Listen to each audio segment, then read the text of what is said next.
Superheroes aren't cheap. Studios need to make serious bank just to break even on a movie. And these DC duds put Warner Brothers hundreds of millions of dollars in the hole, sometimes for pretty weird reasons. By the time the DC Extended Universe got around to giving The Flash his own movie, the ship had already sailed. 2023's The Flash was one of the last movies in the faltering franchise. It cost anywhere between $200 and $220 million to make, with estimates indicating that it needed to pull in around $400 million to break even. It didn't come close to that, earning only $271 million globally. Why? To start with, Ezra Miller didn't do the movie any favors. Allegations of misconduct against Miller brought a lot of negative attention to the film just before its marketing push got into full swing. But even without the negative buzz, the film itself garnered numerous complaints. For one, the stylized Speed Force scenes didn't land the way the filmmakers probably hoped, and the CG itself was sometimes jarringly bad. Finally, I don't know how much this affected ticket sales, but it probably didn't help that a reversed clip of the Scarlet Speedster appearing to put a baby in a microwave took over social media and turned the whole thing into even more of a joke. Basically, The Flash stumbled hard before it even began its theatrical run, and it only got worse from there. I had a really great time, by the way. We should do this again.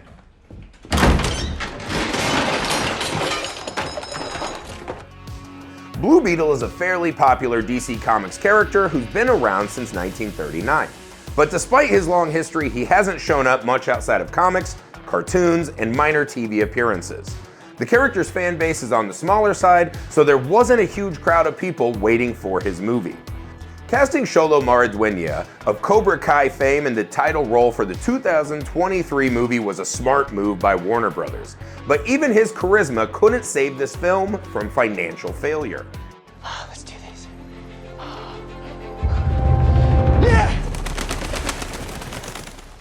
It's estimated that Blue Beetle cost $120 million to produce, but it only made around $130 million at the global box office.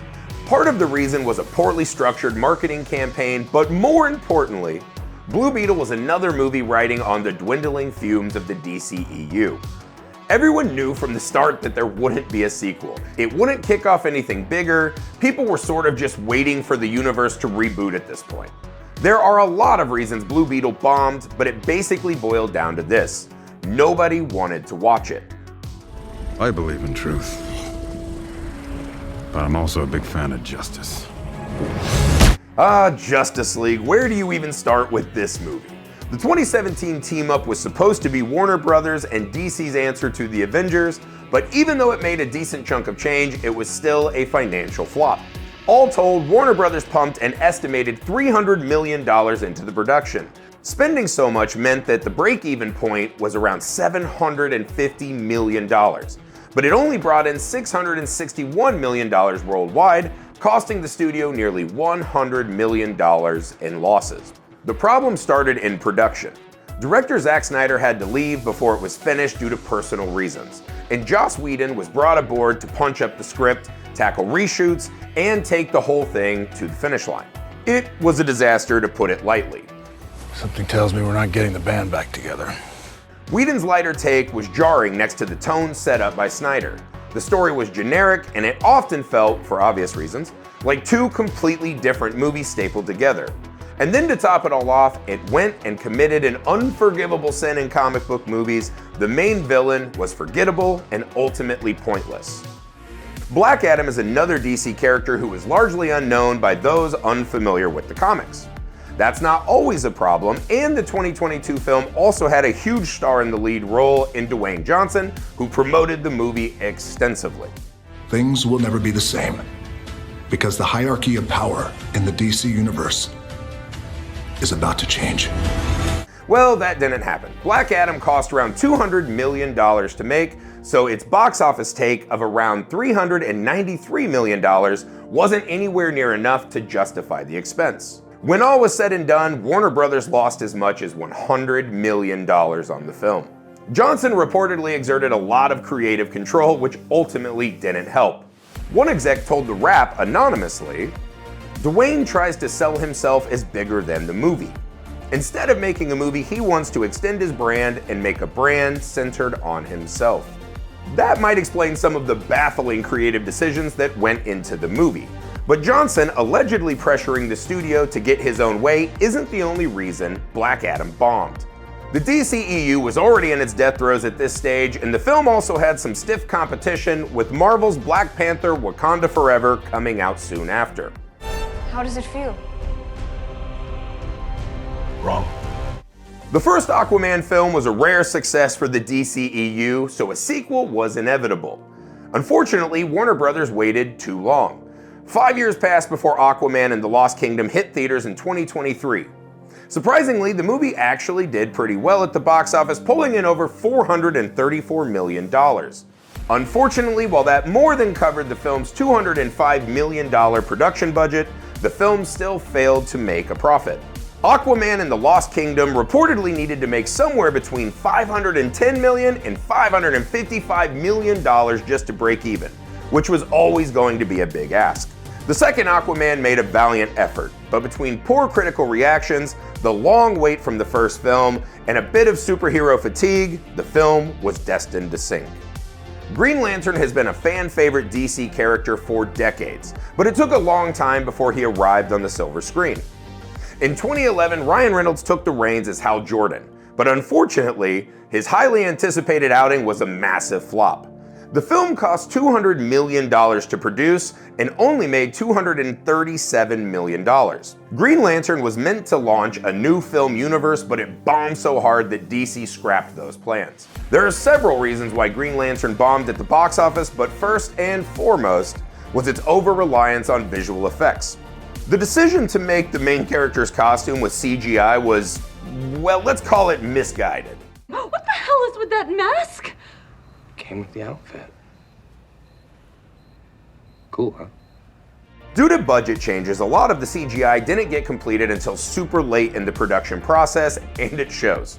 Beyond the terrible graphics, Green Lantern also suffered from bad pacing, overstuffed backstory, and a generic plot. You can't paint over that with CGI, no matter how good. And in this case, none of it was good. Rough night, huh? The first Shazam caught lightning in a bottle at the box office. It managed to introduce a new character to the DCEU in a lighthearted, relatable way, without diluting the stakes of a good superhero film. It was just a grown-up kid fighting monsters. What's not to love? But that love had withered a bit by the time Shazam: Fury of the Gods came around. Zachary Levi gave it his all in the sequel, but the story didn't quite capture audiences the way the first one did. Reviews were unenthusiastic, and ultimately the movie only brought in $134 million globally against a $125 million budget. For his part, Levi penned the poor performance on marketing. He wrote on X, "I think the biggest issue we're having is marketing. This is a perfect family movie, and yet a lot of families aren't aware of that, which is just a shame." Taste the rainbow, motherfucker! One thing it had going for it was a sensible budget, but once the dust settled, it still ended up costing Warner Brothers a ton of cash. Long before Josh Brolin played the Mad Titan in the MCU, he took on the title role in DC's Jonah Hex. The trouble was, it was almost guaranteed to flop from its inception. A supernatural western based on a DC character mainstream audiences had never heard of is a hard sell. Even more so at the time when audiences had already tasted superhero greatness in films like The Dark Knight on one hand, and on the other hand were being shoveled endless CGI engorged drivel from studios looking to capitalize on those good movies. The marketing suggested pretty strongly that Jonah Hex was one of the latter. So nobody was really surprised when Jonah Hex limped through theaters with $10.9 million to show for it. It seems like everybody pointed fingers at everyone else. Brolin in particular blamed an interfering studio and an inexperienced director, telling Variety that the studio recut it multiple times in test screenings and ultimately made, quote, the least accessible movie possible. 2017's Wonder Woman is an excellent film that introduced the character to a whole new generation of fans. It performed very well, so Warner Brothers was bound to prioritize a follow-up. Or so everyone thought. It took 3 years for Wonder Woman 1984 to materialize, and when it did, it was hamstrung by the COVID-19 pandemic. The sequel was delayed 6 times before it was released in December 2020, and Warner Brothers made the decision to release it simultaneously to theaters and via HBO Max. Bringing the movie to streaming obviously had a big impact on the box office haul. The $200 million production only made $169.6 million at the box office. While COVID is largely to blame for the film's rocky release, it's not the only reason the movie failed. It also had a ridiculous plot, a wooden villain, and at least a few fight scenes that belonged more in a video game than a tentpole blockbuster.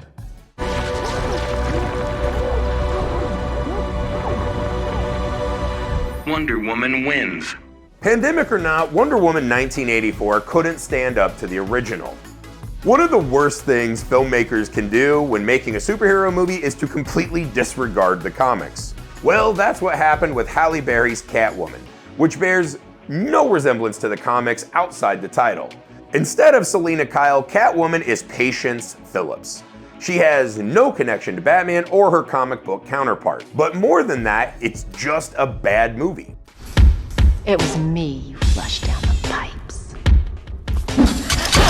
The script is terrible, the CGI is dreadful, and Barry's Catwoman costume doesn't make any sense, which is the only not problem with the movie. Catwoman cost $100 million to produce and only made $82 million at the box office.